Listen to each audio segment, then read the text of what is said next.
வணக்கம், welcome to our channel Veeru vision.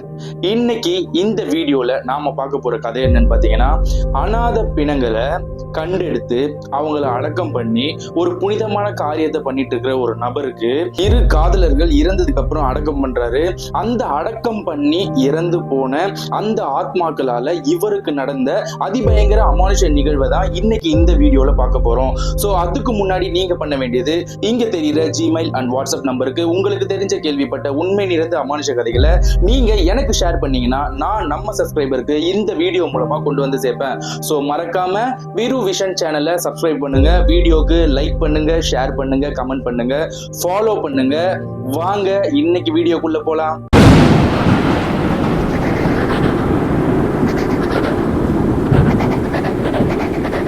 Trichy. இந்த திருச்சியில டேவிட் ஒரு நபர் வாழ்ந்துட்டு வர்றாரு. இந்த டேவிட் ஒரு புனிதமான தொழிலை செஞ்சுட்டு வர்றாரு. தொழில்னு சொல்றதை விட இது ஒரு சேவை. இந்த சேவை என்னன்னா, அந்த ஊர்ல அனாதையா இறந்து போற ஆணா இருக்கட்டும், பெண்ணா இருக்கட்டும், முதியவர்களா இருக்கட்டும், இளைஞர்களா இருக்கட்டும், இல்ல யாரா வேணா இருக்கட்டும், இந்த மாதிரி இறந்து போனவங்கள இவரோட சொந்த செலவுல யாருக்கிட்டையும் இனாமா வாங்குறது கிடையாது. யாருக்கிட்டையாவது இந்த மாதிரி நான் அனாதை பிணங்களை இந்த மாதிரி பண்ணிட்டு இருக்கேன், அதனால எனக்கு உதவுங்கன்னு சொல்லி யாருக்கிட்டையும் கை நீட்டி காசு வாங்குற பழக்கம் இந்த டேவிட் என்ற நபருக்கு கிடையாது. இவர் சம்பாதிக்கிறத இவரோட சொந்த காசை யூஸ் பண்ணி தான் இந்த புனிதமான ஒரு விஷயத்தை பண்ணிட்டு வர்றாரு டேவிட். இவருக்கு அந்த திருச்சி மாநகரத்துல போலீஸ் டிபார்ட்மெண்ட்டும் சரி, கோர்ட் சைட்ல இருந்தும் சரி, நிறைய கவர்மெண்ட் டிபார்ட்மெண்ட் சைட்ல இருந்து சரி மிகப்பெரிய சப்போர்ட்டும் ஒரு நல்ல பேரும் இருக்கு. ஏன்னு கேட்டீங்கன்னா, இந்த மாதிரி ஒரு புனிதமான காரியத்தை பண்றதுக்கு நிறைய பேர் காசு எதிர்பார்ப்பாங்க. இதை வச்சு ட்ரஸ்ட்னு ஒன்று ஆரம்பிச்சு அது மூலமா மக்கள் கிட்ட காசு வாங்கி சம்பாதிக்கிற இந்த காலகட்டத்துல இந்த மாதிரி ஒரு நபர் இருக்காரு, இவ்வளவு நேர்மையாவும் இவ்வளவு ஒரு மனிதாபிமிக்க ஒரு மனிதனாகவும் இருக்கிறதுனால இந்த டேவிட எல்லா கவர்மெண்ட் டிபார்ட்மெண்ட் சரி, அந்த திருச்சி மாநகரத்துல ரொம்பவே சப்போர்ட் பண்ணி ரொம்ப ஆதரவாகவும் இருக்காங்க. இப்படி டேவிட் என்ன பண்றாருன்னா, ஒரு கட்டத்துல ஒரு இளம் ஜோடிகள் ஒரு ஊர்ல இருந்து காதலிச்சு அந்த குடும்பத்தோட எதிர்ப்பை மீறி கல்யாணம் பண்ணி இந்த திருச்சி அப்படின்ற சிட்டிக்கு சேர்றாங்க. இந்த இடத்துல சிட்டிக்கு சேர்ந்து ஒரு லாட்ஜ்ல ரூம் எடுத்து தங்கிட்டு இருக்கிற இந்த காதல் ஜோடிகள், இந்த இளம் ஜோடிகள் என்ன பண்றாங்கன்னா, ஒரு கட்டத்துல விஷம் அருந்தி சூசைட் பண்ணி இறந்துடுறாங்க. இந்த விஷயத்தை கேள்விப்பட்டு அந்த திருச்சியில இருக்கிற போலீஸ் டிபார்ட்மெண்ட்டுக்கு இந்த நியூஸ் போகுது. அதுக்கப்புறம் அவங்களும் அந்த லாட்ஜுக்கு போய் அந்த பாடியை கைப்பற்றி இந்த பாடிக்கு அதாவது இறந்து போன அந்த நபர்களோட சொந்தக்காரங்க, அதாவது அவங்க அப்பா அம்மா அவங்க குடும்பத்தினருக்கு கால் பண்ணி இந்த மாதிரி இந்த இடத்துல இவங்க இறந்திருக்காங்க, நீங்க வாங்க இவங்களோட பாடியை வாங்கிக்கோங்கன்னு சொல்லும் போது, அப்படிப்பட்ட நபர்கள் எங்க குடும்பத்திலே கிடையாது, எப்போ எங்களை அசிங்கப்படுத்திட்டு போனாங்களோ, அதாவது இவங்க ஜாதி மறுப்பு திருமணம் பண்ண மாதிரி, இவங்க வேற ஜாதி அவங்க வேற ஜாதி, ஆனா ரெண்டு வீட்லயுமே ரெண்டு ஜாதிக்காரங்களும் ரொம்ப அந்த ஜாதி வெறியில ஊறி போனவங்க. இந்த மாதிரி ஒரு சூழ்நிலையில இவங்களோட பாடியவே வாங்க, அதாவது பெத்த பிள்ளைங்களை இறந்து போயிட்டாங்க, அந்த பிள்ளைகள் இறந்து போயிட்டாங்க, அந்த பிள்ளைங்களோட பாடியை வாங்க மறுத்து அவங்க யாருன்னே தெரியாது, அவங்க அனாதை, அவங்கள பத்தி எங்ககிட்ட எதுவுமே சொல்லாதீங்கன்னு சொல்லி போனை கட் பண்ணிட்டு அந்த பாடியும் வாங்கல. ஒழுங்கான ரெஸ்பான்ஸ் இந்த போலீஸுக்கும் கொடுக்கல. ஏன்னா அந்த அளவுக்கு இவங்க ரெண்டு பேரும் இந்த காதல் திருமணம் பண்ணதுனால அந்த குடும்பங்கள் இவங்களை வெறுத்து ஒதுக்கிருச்சு. இந்த மாதிரி சூழ்நிலையில இந்த பிணங்களை அடக்கம் பண்ணணும். இதுக்கு அந்த இடத்துல இந்த மாதிரி புனிதமான ஒரு வேலையை செஞ்சுட்டு இருக்காருல்ல டேவிட்ன்றவர், அவரை கான்டாக்ட் பண்றாங்க. இந்த மாதிரி காதல் ஜோடிகள் இந்த மாதிரி இங்க சூசைட் பண்ணி இறந்துட்டாங்க, அவங்க குடும்பத்தை சேர்ந்தவங்க இவங்களோட உடம்பை வாங்க மறுத்துட்டாங்க, இப்போ பொறுத்த வரைக்கும் இந்த பிணங்கள் ஒரு அனாதை பிணங்கள் தான், சோ நீங்க எப்பவுமே பண்ற அந்த முறைப்படி பண்ணிடுங்க. இவங்க பேரு எல்லாத்தையும் வச்சு இவங்க ஹிந்துன்னு தெரிஞ்சிருச்சு. சோ இந்த டேவிட்ன்றவர் கிறிஸ்டின், அதனால அவங்க என்ன சொல்றாங்கன்னா, நீங்க உங்க முறைப்படி கூட உங்களுக்கு என்ன தோணுதோ அந்த மாதிரி கூட நீங்க பண்ணிடுங்க, எல்லாத்துக்குமே போலீஸ் டிபார்ட்மெண்ட் உங்களுக்கு ஹெல்ப் பண்ணும் அப்படின்னு சொல்லி இந்த விஷயத்த டேவிட் கிட்ட சொல்றாங்க. டேவிட் ஒரே ஒரு வார்த்தை சொல்லிட்டாரு, எனக்கு இந்த பிணங்கள் எந்த மதம் எந்த ஜாதி அப்படிலாம் எனக்கு தெரியாது எப்பவுமே. ஏன்னா எனக்கு வர அந்த நியூஸும் அதை கேள்விப்பட்டு அந்த இடத்துக்கு போகும்போது அந்த இறந்து கிடக்கிற சடலங்களுக்கு முகம் கூட தெரியாது, அந்த பேரும் தெரியாது, எந்த ஊரும் தெரியாது, அப்படிப்பட்ட பிணங்கள் அப்படிப்பட்ட சடலங்களை நான் அடக்கம் பண்ணி என்னோட முறைப்படி, அதாவது நான் கிறிஸ்டியன்ல இருக்கிறதுனால எங்களோட முறைப்படி பண்ணியிருக்கேன். ஆனா இவங்க பேரு, ஊரு, என்ன மதம் எல்லாமே தெரியுது, அவங்க முறைப்படியே நான் பண்றேன் அப்படின்னு சொல்லி ஒரு கிறிஸ்டியனா இருக்கிற டேவிட் ஒரு ஹிந்து முறைப்படி ஒரு பிணத்தை என்ன சடங்கு சாங்கியம் பண்ணி அடக்கம் பண்ணுவாங்களோ அந்த மாதிரி அந்த பிணங்களை தனித்தனியா குழி அரேஞ்ச் பண்ணி குழி வெட்டி அந்த பிணத்தை அடக்கம் பண்றாரு. அடக்கம் பண்ணிட்டு அன்னைக்கு இரவு வீட்டுக்கு வந்து நிம்மதியா, ஓகே இன்னைக்கு ஒரு நல்ல காரியம் செஞ்சிருக்கோம் அப்படின்னு சொல்லிட்டு சாப்பிட்டுட்டு நிம்மதியா படுக்கிற நம்ம டேவிடுக்கு அன்னைக்கு நைட்டு ஒரு மாதிரி டிஸ்டர்பன்ஸா இருக்கு. அதாவது ஒரு மாதிரி யாரோ அவரை சுத்தி நடமாடுற மாதிரியும் சில தொல்லைகள் கொடுக்குற மாதிரி, அதாவது காலை பிடிச்சி இழுக்கிறது, கையை பிடிச்சி இழுக்கிறது, மேல உட்காந்து நெஞ்ச அமுக்கிறது, இந்த மாதிரி ஒரு சில விஷயங்கள் அவருக்கு நடக்குது. என்னடா இது புதுசா இருக்கே, எனக்கு எவ்வளோ பிணங்கள் வந்து நான் அடக்கம் பண்ணிட்டு வந்திருக்கேன், எவ்வளோ விஷயம் பண்ணிட்டு வந்திருக்கேன், ஆனா இன்னைக்கு நம்மளுக்கு ஏதோ புதுசா நடக்குது இந்த வீட்டுல. இந்த அடக்கம் பண்ணதுக்கு அப்புறம், இந்த 2 பாடிகளை அடக்கம் பண்ணதுக்கு அப்புறம் என்னவா இருக்கும் அப்படின்னு யோசிச்சுக்கிட்டே இருக்கிற நம்ம டேவிட் திடீர்னு தூக்கத்துல இருந்து எந்திக்கிறாரு. அப்பதான் அவரே நோட் பண்றாரு, நம்ம தூங்கிட்டோம் போல, சாப்பிட்டு படுத்த உடனே தூங்கிட்டோம். அத கனவுல அந்த பிணங்களை அடக்கம் பண்ணிட்டு வந்து அதே யோசனையில இருந்ததுனால நம்மளுக்கு இந்த மாதிரி விஷயம் தெரிஞ்சிருக்கு அப்படின்னு நினைச்சிட்டு திரும்பவும் படுக்க போறாரு. அந்த படுக்க போற நேரத்துல நம்ம டேவிடோட ரூம்ல இருந்து ஒரு கருப்பு உருவம் அவரை சுத்தி சுத்தி வர்றது அவருக்கு அவ்வளவு கிளியரா தெரியுது. என்னடா இது, யாரு இது அப்படின்னு சொல்லிட்டு, யாருபா யாரு, என்ன வேணும்? அந்த உருவம் அந்த ரூமை சுத்தும் போது ஒரு மாதிரி அழுதுகிட்டே தான் சுத்துது. அந்த அழுகுரல் வந்து ஒரு ஆண் குரல், ஒரு ஆண் மகனோட குரல் தான் அந்த ரூம்ல ஒழிச்சுக்கிட்டே இருக்கு. இவருக்கு கொஞ்சம் பயம் ஏற்படுது. என்னடா இது, இது வரைக்கும் நம்ம வாழ்க்கையில இந்த மாதிரி ஒரு சம்பவம் நடந்ததே இல்லையே, என்ன இதுன்ட்டு அவருக்குள்ளேயே ஒரு ஆர்வமும் இருக்கு, பயமும் இருக்கு. ஒரு கட்டத்துல லைட் போட்டு பாக்குறாரு, அந்த உருவம் அந்த இடத்துல இல்ல. அதுக்கப்புறம் சரி லைட் போட்டுட்டே தூங்கும், நம்மளுக்கு ஒரு மாதிரி படபடப்பாகுது, இந்த மாதிரி டென்ஷன் ஆகுற மாதிரி ஒரு ஃபீல் ஆகுது. அதனால என்ன பண்ணலாம், நம்ம லைட் போட்டுட்டே படுக்கலாம் அப்படின்னு சொல்லிட்டு லைட் போட்டு படுக்கிறாரு. லைட் போட்டு படுத்து கிட்டத்தட்ட ஒரு 1/2 hourல தூங்கிடுறாரு டேவிட். அந்த சமயத்துல திடீர்னு டேவிடோட காலை பிடிச்சி அந்த கட்டுல இருந்து இழுத்து தரன்னு இழுத்துட்டு போயிட்டு வாசல் பக்கத்துல போட்டுருது அந்த உருவம். அந்த கருப்பா ஒரு உருவம் இருந்ததுல அந்த உருவம் இவருக்கு கிளியரா தெரியுது, அவரோட காலை பிடிச்சி இழுத்தது ஒரு ஆண் மகனோட கை தான். ஏன்னா அந்த கையோட புடி அப்படி இருந்திருக்கு. உடனே எழுந்து அவரு அந்த தேவனை, அதாவது இயேசுவை நினைச்சு பிரார்த்தனை பண்ண, அந்த ஜபம் பண்ண ஆரம்பிக்கிறாரு. ஜபம் பண்ணிட்டு அவருக்கு கழுத்துல போட்டிருக்கிற அந்த சிலுவையை பிடிச்சிக்கிட்டே அப்படியே அன்னைக்கு நைட்டு தூங்குறாரு.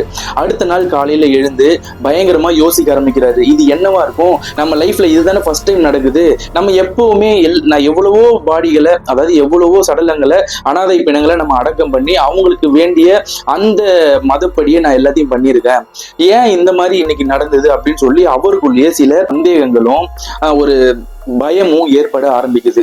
இப்படி இதை யோசிச்சுக்கிட்டே அன்னைக்கு அவரோட வேலையை பார்க்க போறாரு. திரும்பவும் மாலை நேரத்துல அவங்க வீட்டுக்கு வராரு. அதாவது அவர் வீட்டுக்கு வந்துட்டு இவர் வந்து தனியா தான் இருக்காரு. இவருக்கு கல்யாணம் ஆகி எதுவுமே குழந்தைங்க, பொண்டாட்டி, அம்மா, அப்பா யாருமே இல்லை, ஒரு தனி நபர். அதனாலேயே இவருக்கு வந்து ஏகப்பட்ட இந்த இல்யூஷன் மாதிரி நடக்க ஆரம்பிக்குது. இந்த தனிமையும் பிளஸ் இந்த ஆத்மா, அந்த ஏதோ ஒரு உருவம் வந்து அந்த ரூம்ல இருக்கு பாத்தீங்களா, அந்த உருவமும் சேர்ந்து பண்றது ஒரு இல்யூஷன் மாதிரி கிரியேட் ஆகி இவருக்கு வந்து மன அழுத்தத்தை ஏற்படுத்துது டேவிடுக்கு. ஒரு கட்டத்துல நைட்டு 12 மணி இருக்குங்க. அந்த ஜன்னல் பக்கத்துல ஏதோ ஒரு நபர் வந்து நம்ம டேவிட உத்து பார்த்துக்கிட்டே இருக்காங்க. ஏன் இப்படி பண்ண, ஏன் இப்படி பண்ண, எதுக்கு இப்படி பண்ண, ஒன்னு நான் சொன்னனா, இப்படி பண்ணு நான் உன்னை சொன்னனா, இந்த வார்த்தையை அந்த ஜன்னல் பக்கத்துல இருந்து டேவிட கேட்டுக்கிட்டே இருக்கு இந்த கேள்விய. டேவிட் வந்து பாக்குறாரு, யார்ப்பா நீ, என்னப்பா வேணும் உனக்கு, என்ன பிரச்சனை, எதுக்கு நீ நைட் வந்து என்ன பயமுத்துற? ஏன்னா டேவிடுக்கு அது ஒரு கெட்ட ஆத்மான்னு தெரிஞ்சிருச்சு. அவர் தைரியத்தை வரவழைச்சிட்டு அந்த ஆத்மா கிட்ட கொஸ்டின் கேட்கிறாரு. அந்த நேரத்துல அந்த ஆத்மா, நீ ஏன் இப்படி பண்ண, உனக்கு யார் இந்த பர்மிஷன் கொடுத்தது, அதாவது உனக்கு யார் இந்த அதிகாரத்தை கொடுத்தது, யார் சொன்னா, என்னை இப்படி புதைக்க சொல்லி யார் சொன்னா அப்படின்னு கேட்கும் போது, நம்ம பண்ண சடங்குல தான் ஏதோ தப்பாயிடுச்சு, சரி சொல்லுப்பா, உனக்கு நான் என்ன பண்ணணும், என்ன கரெக்டா பண்ணல நானு, அதை சொல்லு அப்படின்னு சொல்லும் போது அந்த ஜன்னலை வேகமா டொப்புன்னு அடிக்குது, சாத்தி திறக்குது அந்த ஜன்னலை. ஒரு கட்டத்துல அந்த உருவம் பொறுமையா வீட்டுக்குள்ள வருது. அந்த உருவம் வர அந்த வீட்டுக்குள்ள துர்நாத்தம் பயங்கரமா அடிக்குது. டேவிட் இயேசுவை நினைச்சு ஜபம் பண்ணிக்கிட்டே இருக்காரு. ஆனா அந்த உருவம் அந்த ரூம்ல இருந்து போல. அந்த உருவம் உள்ள வந்து டேவிட கொலை பண்ணவோ இல்ல பயமுறுத்தவோ பார்க்கல, ஏதோ ஒரு விஷயத்த சொல்ல வருது.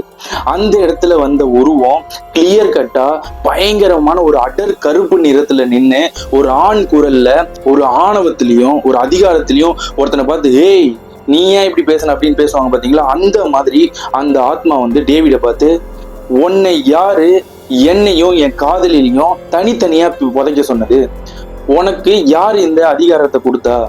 நாங்க 2 பேரும் ஒன்னாதான் சேர்த்தோம், புதைக்கும் போது எங்களை ஒன்னாதான் புதைச்சிருக்கணும், யாரை கேட்டு நீ இப்படி அப்படின்னு சொல்லி டேவிட மிரட்ட ஆரம்பிக்குது. டேவிடுக்கு ஒண்ணுமே புரியல. அந்த ஆத்மா கிட்டயே தைரியத்தை வர வச்சுட்டு பேச ஆரம்பிக்கிறாரு. இது வரைக்கும் என் வாழ்நாள்ல நான் பண்ண விஷயம் எல்லாமே ஒரு சடலத்தை தனித்தனியா புதைச்சதுதான். அதுவும் இல்லாம மத்தவங்களும் அப்படிதான் பண்ணுவாங்க. யாரையுமே ஒரே குழியில 2 பிணத்தை போட்டு புதைக்க மாட்டாங்க. அப்படி நடக்குதுன்னா ஒரு தாயும் பிறந்த உடனே ஒரு குழந்தையும் இவங்க 2 பேரும் ஒன்னா இறந்துட்டாங்கன்னா அந்த சமயத்துல ஒன்னா புதைக்கிறத நான் பார்த்திருக்கேன். ஆனா ஒரு 2 காதலர்கள் நீங்க இறந்துட்டீங்க, உங்களை ஒன்னாதான் புதைக்கணும் அப்படின்ற கான்செப்டே எனக்கு தெரியாது. நான் பண்ண தப்பா இருந்தா என்னை மன்னிச்சிடு அப்படின்னு சொன்ன உடனே, உன்னை யார் நான் மன்னிக்கிறதுக்கு? உன்னை கொலை பண்ணதான் நான் இங்க வந்தேன். ஒழுங்கா உனக்கு ஒரு நாள் கெடு கொடுக்குறேன். நாளைக்கே போய் என்னையும் என் காதலியும் ஒரே குழியில போட்டு புதைக்கிற வழியை பாரு. உனக்கு ஒரு நாள் தான் கெடு. அதுக்குள்ள நீ பண்ணலன்னா உன் உயிர் இந்த வீட்லயே போகும், துடிக்க சாவடிப்பேன் அப்படின்னு சொல்லி அந்த பேய் ஆங்காரமா சொல்லிட்டு பயங்கரமா சிரிக்க ஆரம்பிக்குது. இவருக்கு ஒண்ணுமே புரியல. ஐயோ, நம்ம புண்ணியம் நினைச்சு பண்ண ஒரு விஷயம் இப்பேற்பட்ட சங்கடத்துல நம்மளை நிறுத்திடுச்சு அப்படின்னு சொல்லி அடுத்த நாள் காலையில வேகமா போய் போலீஸ் ஸ்டேஷன், அதாவது இவருக்கு போலீஸ் ஸ்டேஷன்லாம் போனா நல்ல வரவேற்பு இருக்கு, நல்ல மரியாதை இருக்கு. சோ அதனால இந்த விஷயத்தெல்லாம் சொல்லி போலீஸ் கிட்ட சொல்றாங்க. ஆனா போலீஸ் சிரிக்கிறாங்க, இந்த விஷயத்த நம்ப மாட்டாங்க. ஆனா டேவிட் சொல்றாரு அப்படின்ற ஒரு விஷயத்துக்காக அவருக்கு ஹெல்ப் பண்ண முன் வராங்க. உடனே என்ன பண்றாங்கன்னா, இந்த தோண பிணத்தெல்லாம் உடனே எல்லாம் நம்ம நினைச்செல்லாம் எடுக்க முடியாது. அதுக்கு கோர்ட்டு கிட்ட போயிட்டு சில ஆர்டர்ஸ் வாங்கணும், அதாவது அவங்க பர்மிஷன் வாங்கணும். கோர்ட்ல இருந்து பர்மிஷன் லெட்டர் வந்தாதான் நம்மளுக்கு இந்த பிணத்தை எடுக்க முடியும். ஸோ அந்த மாதிரி ஒரு கட்டத்துல போலீஸ் ஹெல்ப் பண்ணதுனால அன்னைக்கு மாலைக்குள்ளவே அந்த விஷயத்த கோர்ட்ல இருந்து வாங்கிடுறாரு. அந்த பிணத்தையும் தோண்டி ஒரு கட்டத்துல 2 பேரையும் ஒரே குழியில போட்டு புதைச்சிட்டு அங்க இருந்து வந்துடுறாரு. அப்பா, இதோட பிரச்சனை முடிஞ்சுதுரா சாமி அப்படின்னு சொல்லிட்டு அன்னைக்கு நைட்டும் வீட்டுக்கு வராரு. அன்னைக்கு நைட்டும் அந்த பிரச்சனை முடிஞ்சிருச்சான்னு கேட்டீங்கன்னா இல்லைங்க, முடியவே இல்லை. அன்னைக்கு நைட்டு அந்த ஆத்மா வரல, அதுக்கு மாறா அந்த காதலர்கள் இறந்தாங்கல்ல, அதுல அந்த ஆண் வந்துட்டான். அந்த ஆம்பளை பையன், அதாவது காதலன் வந்து இந்த மாதிரி மிரட்டி எங்களை ஒன்னா போதைங்கன்னு சொல்லிட்டு போயிட்டான்ல. அன்னைக்கு நைட்டு அந்த பெண் வரா, அதாவது அந்த காதலி வரா. காதலி கொஞ்ச நஞ்ச அட்டுழியம் இல்லைங்க, டேவிட என்ன பாடுபடுத்தணுமோ அந்த கட்டுல இழுக்கிறதும், வீட்டுல இருக்கிற பாத்திரங்கள் உடையறதும், வீட்டுல ஒரு மாதிரி பிரளயமே நடந்து போச்சு டேவிடோட அந்த வீட்டுல. டேவிடுக்கு ஒண்ணுமே புரியல. என்னடா இது, நேத்து ஆண் குரல் கேட்டு ஒரு ஆன்மா சுத்திட்டு இந்த மாதிரி இப்படி பண்ணு, அப்படி பண்ணாதான் நீ உயிரோட இருக்க முடியும் சொல்லி என்ன மிரட்டிச்சு. இன்னைக்கு ஒரு பெண்ணோட குரல் கேக்குது, அதாவது கொலுசு சவுண்டு கேக்குது, பெண்ணோட குரல் கேக்குது. பயங்கரமா கோவத்துல அப்படி திட்டுறாங்க, டேய் ஏன்டா இப்படி பண்ண அப்படின்னு சொல்லி இந்த வார்த்தையை சொல்லி அந்த பெண் குரல்ல அந்த ஆத்மா இந்த ரூம்குள்ள அதே கரிய உருவத்துல நம்ம டேவிட மிரட்ட ஆரம்பிக்குது. டேவிடுக்கு ஒண்ணுமே புரியல. என்னடா நடக்குது இங்க, என்னதான் பிரச்சனை, இயேசுவே நீ தான் காப்பாற்றணும் அப்படின்னு சொல்லிட்டு இருக்கும் போது திரும்ப அந்த பெண்ணோட ஆத்மா டேவிட் கிட்ட திரும்பவும் பேச ஆரம்பிக்குது. அதாவது இவ்வளவு நேரம் திட்டிட்டு இருந்த ஆத்மா திருப்பி பேச ஆரம்பிக்குது டேவிட் கிட்ட. யாரை கேட்டு எங்களை ஒன்னா புதைச்ச? நான் எப்படி இறந்தேன் தெரியுமா, எப்படி செத்தேன் தெரியுமா, எதுக்கு எங்களை ஒன்னா புதைச்ச? தனித்தனியா தானே ஃபர்ஸ்ட் புதைச்சிருந்த, இப்ப திருப்பி எதுக்கு எடுத்து அந்த என் காதலனோட சேர்த்து புதைச்ச? அவனாலதான் நான் செத்தேன், என் ஆத்மா இப்போ நிரந்தரம் இல்லாம அலைஞ்சிட்டு இருக்கு அப்படின்னு சொல்லி ஒரு குண்டை தூக்கி போடுது டேவிட் கிட்ட. டேவிடுக்கு ஒண்ணுமே புரியல. என்ன பண்ணி தொலைகிறது நான் இப்போ? நான் புண்ணியம் நினைச்சு பண்ண விஷயம் என்னை இவ்வளவு பெரிய பிரச்சனையில தள்ளி என்னை இவ்வளவு கொடுமைப்படுத்துறீங்களே. உங்க 2 பேருக்கு நான் நல்லது தானே செஞ்சேன். உங்க குடும்பத்தை சேர்ந்தவங்களே ஜாதிய காரணமா வச்சு உங்க 2 பேர் உடம்ப கூட வாங்க மறுத்த அந்த நேரத்துல நான் பரிதாபப்பட்டு உங்க 2 பேருக்கும் செய்ய வேண்டிய காரியங்களை செஞ்சு, சடங்குகளை செஞ்சு, உங்களை புதைச்சி ஒரு நல்ல ஆத்மாவா வழி அனுப்பி வைக்கலாம்னு நான் நினைச்சதுக்கு நீங்க 2 பேரும் என்னை கொலை பண்ணிடுவேன்னு மிரட்டுறீங்களே, இது நியாயமா அப்படின்னு கேட்கும் போது அந்த ஆத்மா கொஞ்சம் கூட அதை பத்தி யோசிக்காம, அதெல்லாம் எனக்கு தெரியாது, நான் தனியா தான் புதைக்கப்படணும், அவனோட புதைக்கப்பட முடியாது அப்படின்னு சொல்லி பயங்கரமா இவரை பயமுத்த ஆரம்பிக்குதுங்க. ஒரு கட்டத்துல டேவிடோட கழுத்தை பூச்சி நெரிச்சு அப்படியே செவத்துல தூக்கி நிறுத்தி வச்சிருச்சு. டேவிடுக்கு ஒண்ணுமே புரியல. தன்னோட உயிர் போகுது இன்னைக்கு நைட்டு, அவ்வளவுதான், நம்மளோட உயிர் இங்கே முடிஞ்சது, நம்ம பண்ண புண்ணியம் கூட நம்மளை காப்பாத்தலையே அப்படின்னு நினைச்சு வேதனைப்படுறாரு. அந்த டைம்ல திடீர்னு அந்த பேய் என்ன பண்ணுதுன்னா, அந்த பெண் காதலியோட ஆவி என்ன பண்ணுதுன்னா, டேவிடோட கழுத்துல இருந்து கையை எடுத்துட்டு உனக்கு ஒரு நாள் கெடு தரேன், அந்த ஆத்மா சொல்லிச்சு ஒன்னா போதுச்சு, அதெல்லாம் எனக்கு தெரியாது, நீ என்ன தனியா தான் புதைக்கணும், ஏன் வேற வழியே இல்லை, நீ அதை பண்ணிதான் ஆகணும். நீ இங்க இருந்து எங்கேயாவது எஸ்கேப் ஆகி போனாலும் இல்ல நீ எங்க போனாலும் எந்த மூல முடுக்கல நீ இருந்தாலும் உன்னை தேடி வந்து கொல்லுவேண்டா அப்படின்னு சொல்லிட்டு அந்த காதலியோட ஆத்மாவும் டேவிட பயங்கரமா மிரட்டிட்டு அங்க இருந்து மறைஞ்சு போயிடுது. டேவிடுக்கோ பயங்கரமான ஒரு மன அழுத்தங்க, ஒரு நல்லது செஞ்சதுக்கு இவ்வளவு பெரிய தண்டனையா எனக்கு அப்படின்னு சொல்லிட்டு யோசிச்சுட்டே இருக்கிற அந்த நேரத்துல அவரோட நண்பர் ஒருத்தருக்கு கால் பண்றாரு. இந்த மாதிரிடா எனக்கு இந்த மாதிரி ஒரு நிலைமை, நான் உதவி பண்ண போய் எனக்கு இந்த மாதிரி ஒரு பிரச்சனையில நான் மாட்டிக்கிட்டேன், சோ ஏதாவது ஒரு ஹெல்ப் பண்ணுடா அப்படின்னு சொன்ன உடனே அவர் என்ன சொல்றாருன்னா, திருச்சியில காலபைரவர் கோயில் ஒண்ணு இருக்குங்க, அந்த கோயில்ல இருக்கிற பூசாரி கிட்ட போய் உனக்கு நடந்த பிரச்சனையை சொல்லு, அது அவர் கண்டிப்பா உனக்கு தீர்த்து வைப்பாரு, என்ன பிரச்சனைன்றதை முதல்ல கண்டுபிடிப்பாரு அப்படின்னு சொல்லி நம்ம டேவிட் கிட்ட சொல்றாரு. டேவிட் ஒரு கிறிஸ்டியன், இந்த நபர் வந்து ஒரு ஹிந்து, அவர் சொல்றதும் ஒரு ஹிந்து கோயிலுக்கு, அதாவது காலபைரவர் கோவிலுக்கு. இருந்தாலும் அந்த இடத்துல நீ ஜாதி மதம் அந்த கடவுள் இந்த கடவுள் எதுவுமே டேவிட் பார்க்கலங்க. அவர் நண்பர் சொன்ன ஒரே வார்த்தை, நீ போ உன் பிரச்சனை தீரும்னு சொன்னதுக்காகவே அந்த காலபைரவர் கோயிலை நோக்கி நம்ம டேவிட்ன்ற அந்த நபர் அந்த கோயிலுக்கு போறாரு.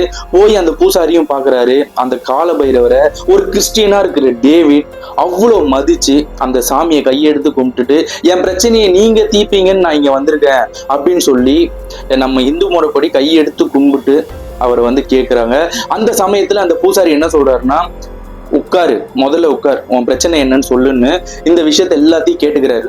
கேட்டுட்டு அதுக்கப்புறம் அவர் கணிச்சு ஒரு விஷயத்த சொல்றாரு. ஆமா, அந்த பொண்ணு வந்து ஏன் தனியா புதைக்க சொன்னானா, இவங்க அவங்க ஊர்ல இருந்து காதலிச்சு இந்த திருச்சியை நோக்கி வரதுக்கு முன்னாடி சில சம்பவங்கள் நடந்திருக்குங்க. என்னன்னு கேட்டீங்கன்னா, இவங்க 2 பேரும் காதல் பண்றாங்கல்ல, இதுல பொண்ணு வந்து பயங்கர தைரியசாலி, பயங்கரமான ஒரு எப்படி எங்க போனாலும் நம்ம வாழலாம், ஒரு 5000 ரூபாய் 10,000 ரூபாய் கிடைச்சா கூட கிடைக்கிற காசுல நம்ம வாழ்ந்துடலாம், நம்ம இந்த ஊரை விட்டு போயிடலாம், நம்ம குடும்பத்துல இருக்கிறவங்க நம்மளை சேர விட மாட்டாங்க அப்படின்னு சொல்லி பயங்கரமான நம்பிக்கை கொடுத்து அந்த பயந்த சுபாவம் இருக்கிற அந்த காதலனை மைண்ட் வாஷ் பண்ணி கூட்டு வந்ததே இந்த பொண்ணுதான். ஒரு கட்டத்துல இந்த ஊர்ல இருந்து கிளம்பி திருச்சிக்கு வந்துட்டாங்க. வந்துட்டு இவங்க குடும்பத்தார்கிட்ட இந்த காதலன் சொல்றான், இந்த மாதிரி நாங்க கல்யாணம் பண்ணிக்கிட்டோம், இங்க திருச்சிக்கு வந்து கல்யாணம் பண்ணிக்கிட்டோம், எங்களை சேர்த்துக்கோங்க அப்படின்னு சொன்ன உடனே நம்ம காதலனோட வீட்டு சைட்ல இருந்து என்ன சொல்றாங்கன்னா, நீங்க நல்லாவே இருக்க மாட்டீங்க, என்னைக்காவது ஒரு நாள் என் கண்ணில் மாட்டினீங்கன்னா அன்னைக்குதான் உங்களுக்கு கடைசி நாள், உங்களை கொலை பண்ணாம நான் விட மாட்டேன், உங்களை தான் தேடிட்டு அலைஞ்சிட்டு இருக்கோம், என்னைக்கு நீ மாற்றியோ அன்னைக்கு நீ செத்தடா அப்படின்னு சொல்லி அந்த போனை கட் பண்ணிடுறாங்க. இவர் தான் பயங்கர பயந்த சுபாவமாச்சு இந்த காதலன். அதனால என்ன பண்றாருன்னா, அந்த லாட்ஜ்ல ரூம் எடுத்து தங்கி இருந்தாங்களே, அப்போ அந்த காதலி கிட்ட நீ இங்க இருமா, நான் வெளியே போய் ஜூஸ் அப்புறம் சாப்பிட்றதுக்கு ஏதாவது வாங்கிட்டு வரேன்னு சொல்லிட்டு வாங்கிட்டு வந்த ஜூஸ்ல ஒரு பயத்துல எங்க குடும்பத்தார் நம்மளை பார்த்து வெட்டி கொன்னு துண்டு துண்டு ஆக்கிடுவாங்க, ஜாதி வெறியில நடக்கிற கொலையெல்லாம் உங்களுக்கே தெரியும், ரொம்ப கொடூரமா கொலை பண்றாங்கல்ல, அந்த பையன் இந்த பையனுக்கு வந்து இருந்துகிட்டே இருக்கு. அதனால என்ன பண்றான், விஷத்தை வாங்கி அந்த ஜூஸ்ல கலந்து நான் மட்டும் செத்து போனா அந்த பொண்ணுக்கு ஏதாவது நடந்துரும், அதனால அந்த பொண்ணுக்கும் கொடுத்து 2 பேரும் அதாவது மருந்து குடிச்சு அந்த இடத்துல செத்துடுறாங்க. இதுல கஷ்டமான விஷயம் என்னன்னா, இவன் ஜூஸ்ல விஷத்தை கலக்கி கொடுக்கறது அந்த காதலின்ற அந்த பெண்ணுக்கு வந்து சுத்தமா தெரியாதுங்க. இறந்ததுக்கு அப்புறம் தான் இந்த விஷயம் எல்லாம் நடந்திருக்குன்னு அந்த ஆத்மாவுக்கு தெரிஞ்ச உடனே தான் அந்த காதலன் மேல பயங்கர கோபத்துல இருக்கு, அவனோட சேர்த்து ஏன் புதைச்ச என் ஆத்மா என்னோட உடம்ப அப்படின்னு சொல்லி அந்த கோபத்துலதான் டேவிட வந்து மிரட்டி இருக்கு. இவ்வளவு பெரிய பிரச்சனை நடந்திருக்கா, இதெல்லாம் எனக்கு தெரியாது சாமி, நான் ஒரு நல்லது செய்யணும்னு தான் நினைச்சேன், என்னை இந்த பிரச்சனையில இருந்து காப்பாத்துங்க, இந்த ஆத்மாக்களோட தொல்லை என்னால தாங்க முடியல அப்படின்னு சொன்ன உடனே, ஒன்னும் பயப்படாத நான் பாத்துக்கிறேன் அப்படின்னு சொல்லி சில மந்திரங்களை யூஸ் பண்ணி அந்த ஆத்மாவை இந்த டேவிட் அப்புறம் அந்த சாமியார் இந்த காலபைரவர் இருக்கிற இடத்துல அந்த சன்னிதானத்துல அந்த சிலை முன்னாடி அந்த 2 ஆத்மாவையும் வர வைக்கிறாரு. அந்த 2 ஆத்மாவையும் வர வச்சு, உன் குடும்பங்களே உங்களை உதறி தள்ளும் போது இந்த மனிதாவி மிக்க இந்த டேவிட்ன்ற நபர் உங்க பிணத்தை அடக்கம் பண்ணி உங்களுக்கு அமைதியான வாழ்க்கையை கொடுக்கணும்னு நினைச்ச இந்த நபரை நீங்க 2 பேரும் சேர்ந்து இவ்வளவு பயமூத்தி இவ்வளவு மிரட்டி இவ்வளவு கேவலத்தனமா ஒரு கேவலமான ஆத்மான்னு நிரூபிச்சிருக்கீங்க. உங்களுக்கு என்ன அப்படி ஒரு ஆணவம்?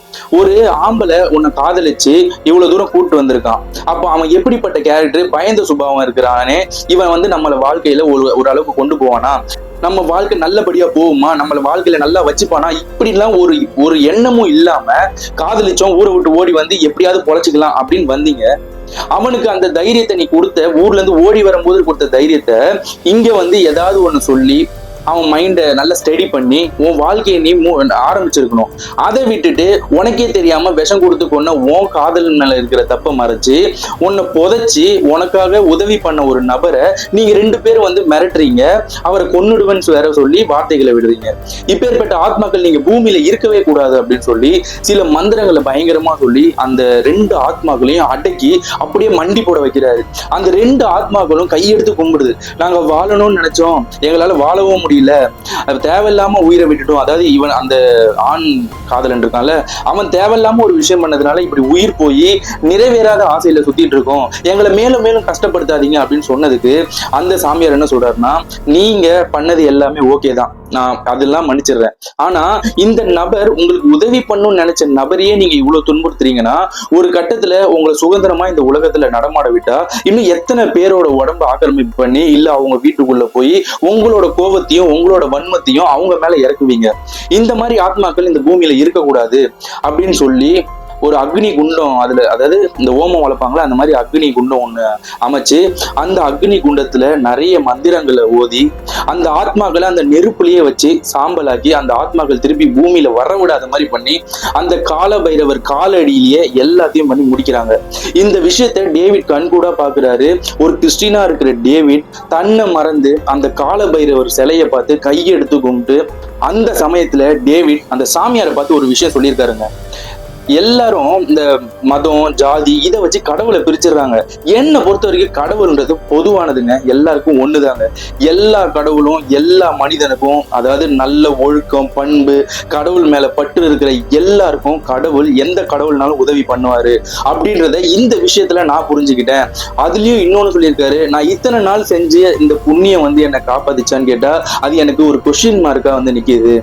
ஒரு கட்டத்துல நான் இந்த வேலையை செய்யலாமா வேணாமான்னு நினைச்சிட்டு இருந்தது போய் இப்போ ஒரேடியா முடிவே எடுத்துட்டேன். இதுக்கப்புறம் நான் இந்த அநாத பிணங்களை எடுத்து புதைக்கிற அந்த வேலையை நான் செய்ய மாட்டேன்னு சொல்லி தீர்க்கமான முடிவு எடுத்து அந்த சாமி முன்னாடியே சத்தியம் பண்ணிட்டு அவர் செஞ்ச புண்ணியத்தோட அங்க இருந்து கிளம்புறாருங்க. அவர் என்னதான் இந்த புனிதமான அந்த வேலையை விட்டு அந்த வேலையை செய்யாம போனாலும் இதுக்கு முன்னாடி ஆயிரக்கணக்கான பிணங்களை அவரு புதைச்சி அவங்களோட ஆத்மாவை சாந்தி கொடுத்திருக்காரு. சோ அதற்காகவே அந்த டேவிட்ன்ற நபருக்கு நம்ம யூடியூப் சேனல் மூலமா நம்ம சப்ஸ்கிரைபர் அனைவரின் சார்பாகவும் அவருக்கு ஒரு மிக்க நன்றியும் ஒரு நல்ல ஆயிலையும் அந்த கடவுள் கொடுக்கணும்னு நான் வேண்டிக்கிறேன். தன்னோட வாழ்க்கையில இப்ப வரைக்கும் அந்த டேவிட்ன்ற நபர் ஜீசஸ் போட்டோ பக்கத்திலேயே அந்த கால பைரவர் அவரோட போட்டோவையும் வச்சு அவரோட வாழ்க்கையில ஒரு பெரிய பிரச்சனையில இருந்து இவரை காப்பாத்திருக்காருன்றதுனால அவரையும் வழிபட்டு கும்பிட்டுட்டு வராருங்க. இதுல எங்கெங்க மதம் ஜாதி மொழிலாம் இருக்குங்க, எல்லாருக்குமே கடவுள் ஒண்ணுதான், எல்லாருக்குமே கடவுள் பொதுங்க. சோ இதுல இந்த ஜாதி மதம் அப்படின்னு பிரிக்கிறத விட்டுட்டு எல்லாரும் ஒண்ணுன்னு நினைச்சு சந்தோஷமா வாழ்வோம், இருக்கிற லைஃபை ரொம்ப ஹாப்பியா கொண்டு போவோம். இன்னைக்கு பார்த்த இந்த வீடியோ கண்டிப்பா உங்களுக்கு பிடிச்சிருக்கும்னு நான் நம்புறேன். இந்த மாதிரி உண்மை நிறைந்த அமானுஷ கதைகளை நீங்க கேட்கணும் பார்க்கணும்னு ஆசைப்பட்டீங்கன்னா வீரு விஷன் சேனலை சப்ஸ்கிரைப் பண்ணுங்க, வீடியோக்கு லைக் பண்ணுங்க, ஷேர் பண்ணுங்க, கமெண்ட் பண்ணுங்க, ஃபாலோ பண்ணுங்க. நாளைக்கு இன்னொரு வீடியோல பார்க்கலாம். தேங்க்யூ, பாய்.